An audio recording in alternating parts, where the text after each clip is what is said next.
வல்ல அல்லாஹ் ஒருவனுக்கே உரித்தாகட்டுமாக. ஆமீன்.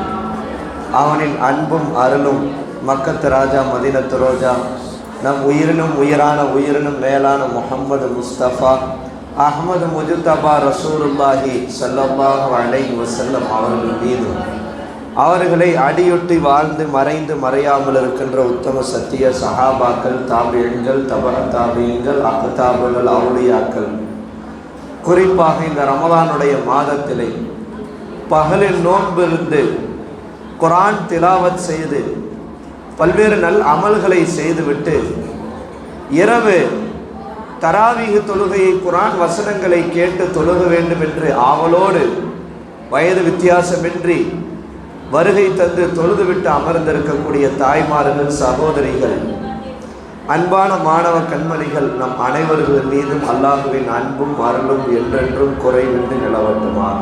ஆமீன்.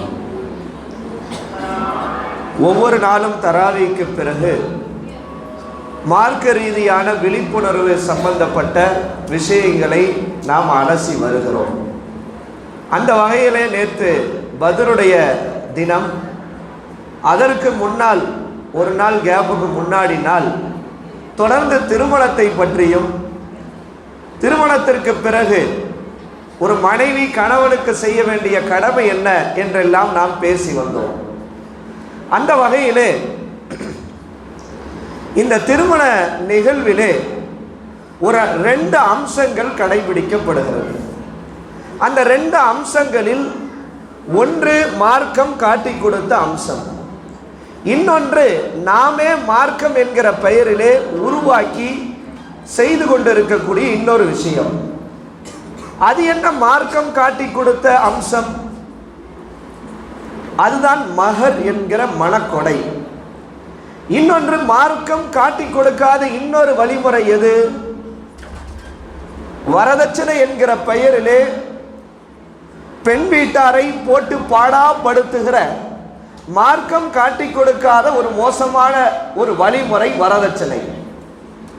மஹர், ஒரு கணவன் ஒரு ஆண் ஒரு பெண்ணை திருமணம் முடிப்பதாக இருந்தால் மஹர் என்கிற மணக்கொடையை தர வேண்டும். மஹர் தராமல் திருமணம் முடிக்க முடியாது. மஹர் தராமல் திருமணம் முடிப்பது மார்க்கத்திலே ஏற்றமானது அல்ல.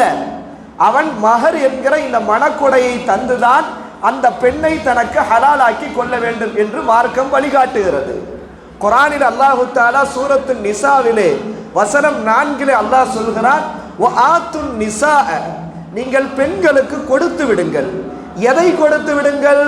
சதுகாத்திஹின்ன, அவர்களுடைய மஹர் தொகையை நீங்கள் பெண்களுக்கு கொடுத்து விடுங்கள். நெஹலத்தன், எந்த பிரதிபலனும் எதிர்பார்க்காமல் மஹர் தொகையை பெண்களுக்கு நீங்கள் கொடுத்து விடுங்கள். ஃபஇன் திப்ன லக்கும் அன் ஷைஇம் மின்ஹு நஃப்ஸன், அந்த பெண்கள் அதிலிருந்து ஒரு சிறிதை தாங்களே மனம் விரும்பி உங்களுக்கு விட்டுவிட்டால் அதனை மகிழ்ச்சியுடன் நீங்கள் சாப்பிடுங்கள் என்று அல்லாஹு தஆலா இந்த வசனத்திலே சொல்லுகிறான். அப்போது கல்யாணம் முடிக்க தயாராகிற ஒவ்வொரு மணமகனும் பெண் மணமகனுக்கு கொடுக்க வேண்டியது என்று மார்க்கம் சொல்லவில்லை. நீ வீடு கொடுக்கணும். இன்னைக்கு என்ன செய்யறாங்க? பெண் வீட்டாரிடத்திலிருந்து லிஸ்ட் போட்டு என்ன செய்யறாங்க? வாங்குகிற கல்யாணத்துக்கு முன்னாடி ஒரு பெரிய லிஸ்ட் போட்டுறாங்க. எவ்வளோ காலத்துக்கு என்னென்ன தொகை கொடுக்கணும், மாப்பிள்ளைக்கு என்ன செய்யணும், ஒரு கார் வாங்கி கொடுத்துடணும், மாப்பிள்ளைக்கு பைக் வாங்கி கொடுத்துடணும், ஒரு சென்ட் இடம் வாங்கி கொடுத்துடணும், மாப்பிள்ளை கல்யாணம் முடிக்கும் போது தங்க வாட்சி கொடுத்துடணும். என்ன செய்யறாங்க? அந்த தங்க வாட்சையும் அஜர்த்து ஈஜாப் கபூல் சொல்லி கொடுக்கும் போது அஜர்த்து கையிலேயே கொடுத்து மாப்பிள்ளைக்கு தங்க வாட்சை போட்டு விடுங்கன்றாங்க, தங்க மோதிரத்தை போட்டு விடுங்கன்றாங்க. இப்படியெல்லாம் பெண் வீட்டாரிடமிருந்து லிஸ்ட் போட்டு அவர்களை பாடாக படுத்தி அவர்களிடத்திலிருந்து வாங்குகிற இந்த வரதட்சணை என்பது மார்க்கம் காட்டி கொடுத்த வழிமுறை அல்ல. ஸல்லல்லாஹு அலைஹி வஸல்லம் மஹரை தான் அல்லாஹ் காட்டி கொடுத்திருக்கிறான். நீங்கள் கல்யாணம் முடிக்க வேண்டுமா, மஹர் தொகையை கொடுத்து திருமணம் முடியுங்கள் என்று அல்லாஹு தஆலா வசனத்திலே சொல்கிறான். ஃபாத்திமா நாயகி அவர்களை அலி ரலியல்லாஹு திருமணம் முடிக்கிறார்கள். திருமணம் முடித்துவிட்டு அவர்களோடு தாம்பத்தியத்தில் ஈடுபடலாம் என்று இருக்கிற போது நபி ஸல்லல்லாஹு அலைஹி வஸல்லம் கேட்டார்கள், நீங்கள் மஹர் தொகையை கொடுத்து விட்டீர்களா? மஹர் தொகையை கொடுத்து விட்டு உங்கள் மனைவியோடு நீங்கள் சேருங்கள் என்று சொல்கிறார்கள். உடனே அலி ரலியல்லாஹு சொல்றாங்க, யா ரசூலல்லாஹ், எனக்கு மகர் கொடுப்பதற்கு என்னிடத்தில் ஒன்றும் இல்லையே என்று கேட்டபோது நபி ஸல்லல்லாஹு அலைஹி வஸல்லம் அலி ரலியல்லாஹு இடத்தில் சொன்னார்கள், ஒரு உருக்கு சட்டையாகிடும், போருக்கு போடுகின்ற ஒரு உருக்கு சட்டையாவது மகராக கொடுத்துதான் நீங்கள் உங்கள் மனைவியிடத்தில் நீங்கள் செல்ல வேண்டும் என்று சொன்னபோது அலி ரலியல்லாஹு அன்ஹு அவர்கள் ஃபாத்திமா நாயிக்கு உருக்கு சட்டையை மகராக கொடுத்து அவரிடத்திலே சென்றார்கள் என்று ஹதீஸிலே நாம் பார்க்க முடிகிறது. ஒரு பெண் நபி ஸல்லல்லாஹு அலைஹி வஸல்லம் அவரிடத்திலே பனு ஃபஸாரா என்கிற கோத்திரத்தை சேர்ந்த ஒரு பெண், அந்த பெண் தன்னுடைய மணமகன், தன்னுடைய வருங்கால கணவர் 2 செருப்புகளை கொடுத்து மகராக கொடுத்து திருமணம் முடிக்கிறார்கள். 2 அதான் மணமகள் பொருந்திக்கணும், மணமகள் ஃபிக்ஸ் பண்றதுதான் மகர். மார்க்கத்தில் மணமகள் என்ன செய்யறான்னா, எனக்கு நீங்க இவ்வளவு கொடுத்து தான் கல்யாணம் முடிக்கணும்னா அவ்வளவு கொடுக்கணும் மணமகன். ஆனா மார்க்கத்தில் இதை பாருங்க, இங்க வரதட்சணை கொடுக்க முடியாம நிறைய பெண்கள் வாழ வட்டியா இருக்கிறாங்க. அரபு நாடுகள்ல மகர் கொடுக்க முடியாம எத்தனையோ ஆண்கள் வாழ வட்டியா கிடக்குறாங்க. ஏன்னா பெண்கள் ஃபுல்லா மகர் அதிகமா கேட்கிறாங்க. எனக்கு நீ 1 கோடி ரூபாய் மகரை கொடுத்தா நிறைய ஆண் மக்கள் கல்யாணம் முடிக்கிறதுக்கு வழி இல்லாம அரபு நாடுகளிலே வாழ வட்டியாக இருக்கிற செய்தியை நாம் கேட்டு ஆச்சரியப்படுகிறோம். ஆனா இங்க மகரு கேட்காம இங்க இவங்க கேட்டு வரதட்சை என்கிற பெயர்ல இன்னைக்கு நிறைய குமர்கள் கரை சேர முடியாமல் இரத்த கண்ணீரோடு பிச்சை எடுத்துக்கொண்டு திரிவதை நாம் பார்க்கிறோம். அல்லாஹ் நம்மை பாதுகாப்பானாக. நபி ஸல்லல்லாஹு அலைஹி வஸல்லம் இடத்துல அந்த பெண் சொன்னார்கள், 2 செருப்பை மகராக வைத்து அந்த சஹாபி அந்த பெண்ணை திருமணம் முடிக்கிறார்கள். ரசூல் ஸல்லல்லாஹு அலைஹி வஸல்லம் கேட்கிறார்கள், அலீதி மின் நஃப்ஸிகி வ மாலிகி மின் ஆலைன், 2 செருப்புக்காக மகராக ஏற்றுக்கொண்டு அதை நீ பொருந்திக் கொள்கிறீரா என்று நபி அவர்கள் அந்த பெண்ணை பார்த்து கேட்டபோது, யா ரசூலல்லாஹ், நான் பொருந்திக் கொள்கிறேன் என்று சொன்னபோது ரசூல் ஸல்லல்லாஹு அலைஹி வஸல்லம் அனுமதி கொடுத்தார்கள். ஒரு சஹாபி அப்துர் ரஹ்மான் இப்னு அவுஃப் சஹாபி, முஹாஜிரான சஹாபி, மதீனாவுக்கு வந்து வியாபாரம் செஞ்சு கொஞ்ச நேரத்தில் கொடி கட்டி பறக்கிறாங்க. திடீர்னு பார்த்தா ஒரு நாள் அப்துர் ரஹ்மான் இப்னு அவுஃப் ரலியல்லாஹு உடைய அந்த ஆடையில பார்த்தா மஞ்சள் நிற கரை, ஒரு மஞ்சள் நிற கரை. நபி ஸல்லல்லாஹு அலைஹி வஸல்லம் கேட்டாங்க, என்ன விசேஷமா, என்ன ட்ரெஸ்ஸில் ஏதோ கரை மாதிரி இருக்கு, என்ன விசேஷம்னு கேட்டாங்க. நபி ஸல்லல்லாஹு அலைஹி வஸல்லம் அந்த சஹாபி சொன்னாங்க, யா ரசூலல்லாஹ், ஒரு அன்சாரி பெண்ணை திருமணம் முடிச்சிருக்கிறேன், ஒரு அன்சாரி பெண்ணை நிக்கா முடித்திருக்கிறேன் என்று சொன்னவுடன் அப்துர் ரஹ்மான் இப்னு அவுஃப் ரலியல்லாஹு பார்த்து நபி அவர்கள் கேட்டார்கள், அவருக்கு என்ன மகரை தந்திருக்கிறீர்கள் என்று கேட்டார்கள். அந்த அன்சாரி பெண்ணுக்கு என்ன மகரை தந்திருக்கிறீர்கள்? அந்த சஹாபி சொன்னார்கள், ஒரு பேரிச்சம் கொட்டையினுடைய அளவு தங்கத்தை மகராக கொடுத்து கல்யாணம் முடிச்சிருக்கிறார். ஒரு பேரிச்சம்பழத்தினுடைய கொட்டை அளவு தங்கத்தை மகராக கொடுத்து நான் திருமணம் முடித்திருக்கிறேன் என்று சொன்னபோது அடுத்த நபி அவர்கள் சொன்னார்கள், அவுலிம் வலவ் பிஷாத்தின், வலிமா விருந்து கொடுங்கள், ஒரு ஆட்டை அறுத்தாவது வலிமா விருந்தை கொடுங்கள் என்று அப்துர் ரஹ்மான் இப்னு அவுஃப் ரலியல்லாஹுக்கு நபி ஸல்லல்லாஹு அலைஹி வஸல்லம் கட்டளையிட்ட செய்தியை நாம் பார்க்கிறோம். ஒரு சஹாபி நபி அவரிடத்துல ஒரு சஹாபிய பெண்மணி நபிகிட்ட வந்தாங்க, யா ரசூலல்லாஹ், நான் உங்களுக்கு அர்ப்பணமாகிறேன், உங்களுக்கு நான் அர்ப்பணமாகிறேன், என்னை நீங்கள் எடுத்துக்கொள்ளுங்கள், என்னை நீங்கள் திருமணம் முடித்துக் கொள்ளுங்கள் என்கிறார்கள். நபி சொன்னாங்க, எனக்கு இதற்கு பிறகு பெண்ணின் மீது தேவையில்லை, ஏற்கனவே நான் திருமணம் முடித்து விட்டேன் என்று சொன்ன போது அங்கிருந்து ஒரு சஹாபி எந்திரித்தார்கள், யா ரசூலல்லாஹ், இந்த பெண்ணை எனக்கு திருமணம் முடித்து வையுங்கள் என்றார்கள். உடனே நபி ஸல்லல்லாஹு அலைஹி வஸல்லம் சொன்னாங்க, மகருக்கு ஏதாவது கொடுக்கணும், ஏதேனும் ஆடை ஒன்றை அவளுக்கு மகராக கொடுத்தால் உங்களுக்கு நான் திருமணம் முடிச்சு வைக்கிறேன்.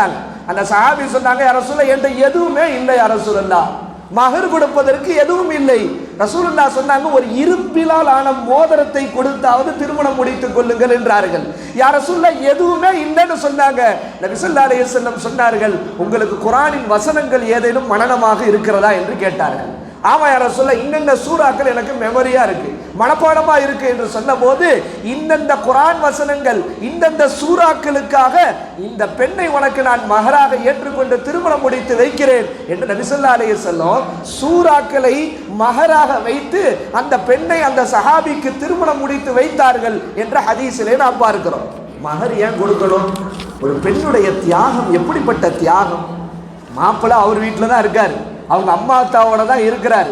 கல்யாணம் முடித்தோடனே அந்த பெண் தன் பெற்றெடுத்த தாய் தந்தை, பாசமாக வளர்த்தெடுத்த தாய் தந்தையை விட்டு, தன்னுடைய கூட பிறந்தவர்களை விட்டு, தான் சின்ன வயதிலிருந்து வளர்ந்து ஆளாகிய அப்படியே அரவணைப்பில் இருந்த அந்த வீட்டை விட்டு அவள் ஒரு புது வீட்டுக்கு இடம்பெயர்கிறார். முதல் தியாகம். திருமணத்துக்கு பிறகு யார் ஃபர்ஸ்ட் தியாகம் செய்கிறார்? தன்னுடைய அசல் வீட்டில இருந்து அத்தாமா விட்டு பிரிஞ்சு கணவருக்காக திருமணம் முடித்து இந்த வீட்டுக்கு வருகிறார். இது எவ்வளவு பெரிய தியாகம். இன்னைக்கு அதற்கு பிறகு அவருடைய வேலை மனைவி, மாமியாருடைய கொடுமை. மாமியார் சொல்றதெல்லாம் அனுசரிச்சுக்கணும். நல்ல மாமியா அமைஞ்சிட்டாலும் பரவாயில்ல, பத்திரகாளியா அமைஞ்சிட்டா, கொத்ததை எடுத்ததுக்கெல்லாம் குத்தம் சொல்லுகிற மாமியாராக அமைந்து விட்டால் அந்த பெண்ணுடைய வாழ்க்கையினுடைய அந்த இது, கணவர் நல்ல கணவராக அமைஞ்சிட்டா பரவாயில்ல, கணவர் கோபக்காரராக அடிக்கடி டென்ஷன் ஆகிற கணவராக அமைந்து விட்டால் அந்த மனைவியினுடைய நிலைமை எப்படி இருக்கும்? வீட்டை பராமரிக்க வேண்டும், துணி துவைக்க வேண்டும், சமைக்க வேண்டும். அல்லாஹ் அக்பர். ஒரு நாள் ஒரு ஆணால் அந்த வீட்டினுடைய பராமரிப்பை, குழந்தையை பராமரிக்க முடியும்னா முடியாது. மிரண்டுருவாரு. எப்பா நீலாம் உடம்பு சரியில்லாம போயிடாத, வீட்டை மேய்க்க முடியல, நீ பெத்த பிள்ளைங்களை மேய்க்க முடியலன்னு ஆண்கள் மிரண்டு போய் விடுவார்கள். ஆனா அவ்வளோ விஷயங்களை செய்கிறார்கள். கருவுற்றவுடன் அந்த பெண்ணுக்கு எதுவும் சாப்பிட முடியறது இல்லை, வாந்தியா எடுக்கிறாங்க. எதை வாயில வச்சாலும் வாந்தி.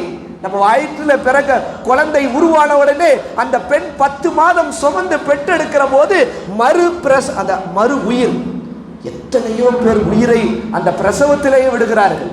அந்த மறு ஜென்மம் என்று சொல்லுகிற அளவுக்கு அந்த பிரசவத்திற்கு பிறகு அல்லாஹ் இன்னொரு உயிரை அந்த பெண்ணுக்கு தருகிறான்.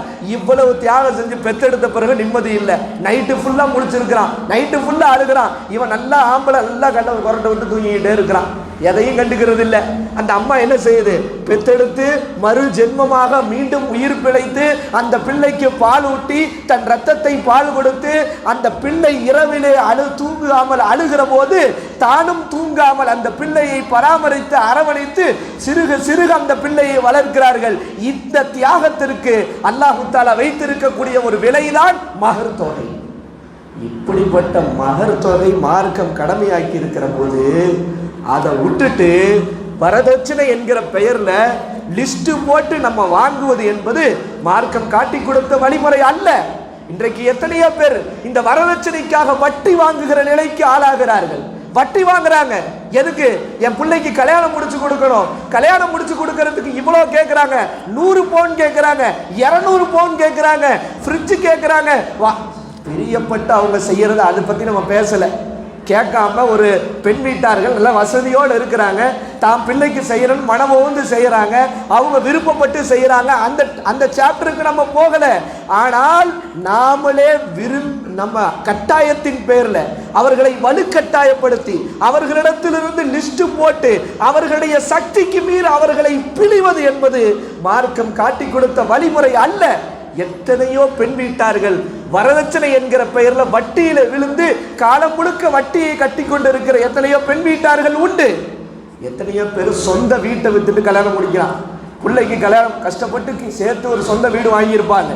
பிள்ளைக்கு கல்யாணம் முடிக்கணும், இத்தனை லட்சம் தேவைப்படுகிறது.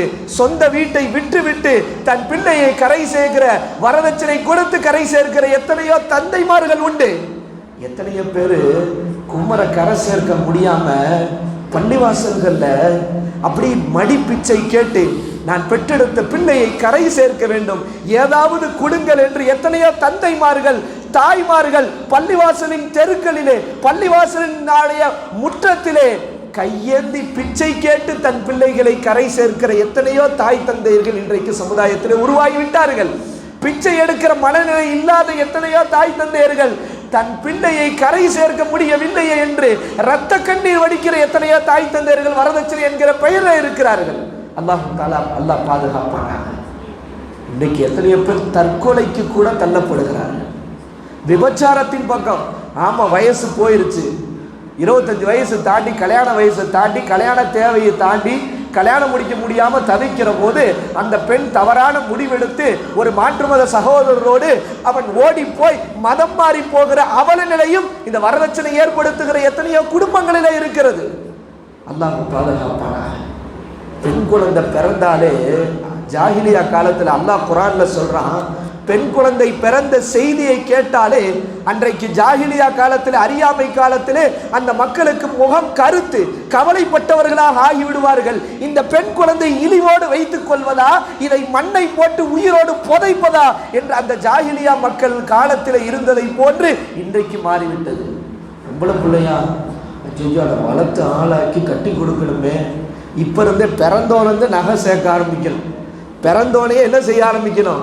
அப்ப இருந்து நகை சேர்க்க ஆரம்பிச்சாதான், சீட்டு போட்டு கட்ட ஆரம்பிச்சாதான், அந்த தங்கத்தை சேர்க்க ஆரம்பிச்சாதான் இன்னைக்கு தங்கத்தினுடைய விலை அல்லாஹு அக்பர். அந்த புள்ள 18-25 வயசு வரும்போது நம்மால் கரை சேர்க்க முடியும் என்று தாய் தந்தையர்கள் எத்தனையோ வீட்டில் தொடர்ந்து பொம்பளை பிள்ளையா ஆயிருக்கு. அதான் பெரிய பஞ்சாயத்து. தொடர்ந்து பொம்பளை பிள்ளை, ஃபர்ஸ்ட் பொம்பளை, ரெண்டாவது பொம்பளை பிள்ளை, மூணாவது பொம்பளை பிள்ளை. கள்ளிப்பாலை கொடுத்து கொல்லுகின்ற எத்தனையோ குடும்பங்கள் இன்றைக்கு கிராமங்களிலே இருக்கிறது. ஊசி போட்டு கொள்கிற எத்தனையோ கிராமங்களிலே இருக்கிறது.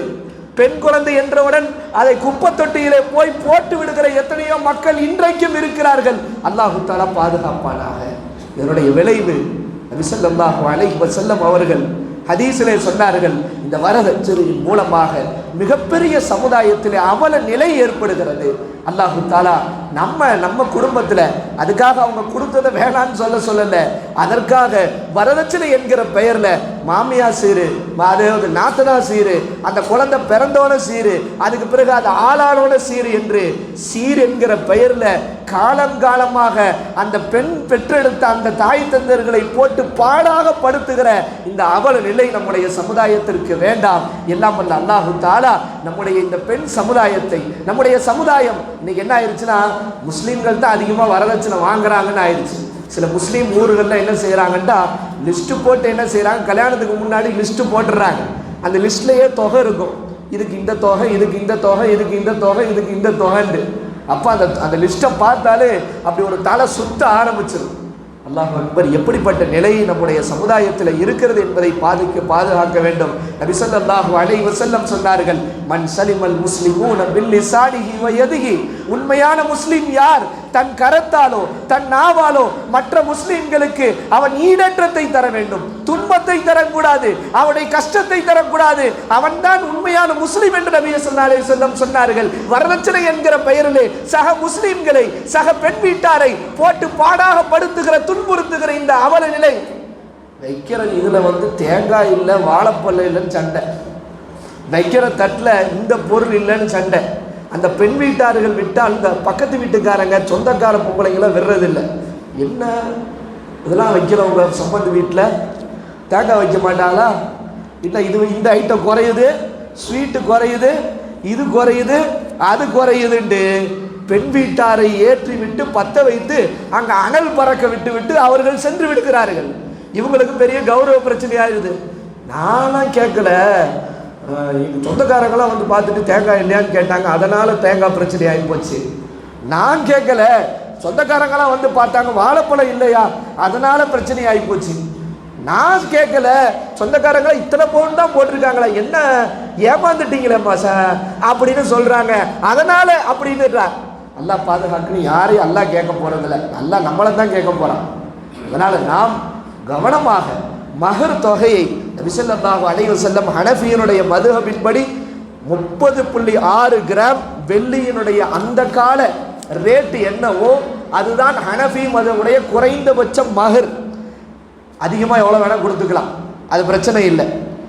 ஆனால் மாப்பிள்ளை வீட்டுக்காரரை கொடுக்க முடியாத அளவுக்கு மஹர் தொகையை ஏற்றக்கூடாது என்பது நபி ஸல்லல்லாஹு அலைஹி வஸல்லம் காட்டி கொடுத்த வழிமுறை. ஷாஃபி மதுஹபில் கணவனும் மனைவியும் பொருந்தி கொள்ளக்கூடிய எந்த தொகையை வேணால் வச்சுக்கலாம், எந்த பொருளை வேணால் மகராக வச்சுக்கலாம். அப்போ பார்த்தோம்ல, சூறாவை வச்சு கல்யாணம் முடிச்சாங்கன்ட்டு.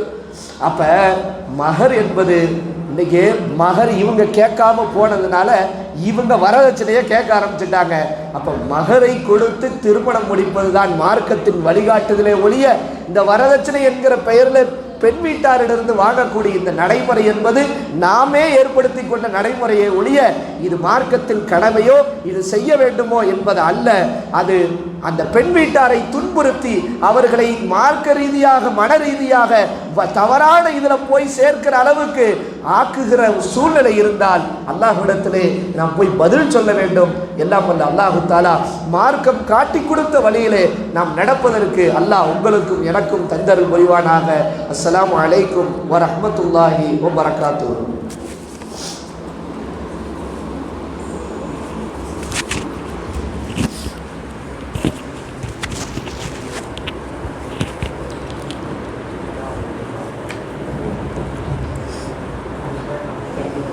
كل بلاء الدنيا وعذاب الآخرة اللهم اغفر لنا ذنوبنا وارحمنا وأنت أرحم الراحمين. اللهم إنا نسألك الجنة ونعوذ بك من النار. اللهم اغفر لنا وخطايانا كلها يا رب العالمين. ربنا وآتنا وعتدنا على رسولك ولا تخزنا اليوم القيامة إنك لا تخلف الميعاد. ربنا هب لنا من أزواجنا وذرياتنا قرة أعين واجعلنا للمتقين إماما. ربنا ما خلقت هذا باطلا سبحانك فقنا عذاب النار. ربنا من تدخل النار فقد خزيته وما للظالمين من أنصار. யா அல்லாஹ் எங்களுடைய பாவங்களை எல்லாம் மன்னித்து ரஹ்மானே. யா அல்லாஹ் நாங்கள் செய்த சிறிய பெரிய பாவங்களை மன்னித்து ரஹ்மானே. யா ரஹ்மானே நாங்கள் இருட்டிலோ பகலிலோ வெளிச்சத்திலோ தனியாகவோ கூட்டாகவோ செய்த எல்லா விதமான சிறிய பெரிய பாவங்களையும் மன்னித்து ரஹ்மானே. யா அல்லாஹ் நாங்கள் பெற்றோர்கள் செய்த சிறிய பெரிய பாவங்களையும் மன்னித்து ரஹ்மானே. யா ரஹ்மானே எங்களை வாட்டெடுத்த எங்கள் உஸ்தாத்மார்கள் செய்த சிறிய பெரிய அனைத்து விதமான பாவங்களையும் மன்னித்து ரஹ்மானே. யா ரஹ்மானே இங்கே வந்திருக்கக்கூடிய அனைத்து தாய்மார்கள் சகோதரிகள் செய்த எல்லா விதமான சிறிய பெரிய பாவங்களையும் மன்னித்து ரஹ்மானே. யா ரஹ்மானே எங்கள் வீடுகளில் பொருளாதாரத்தை அதிகரித்து வருவாய் ரஹ்மானே. யா ரஹ்மானே எங்களை பாவமற்றவர்களாக ஆக்கிய ரஹ்மானே.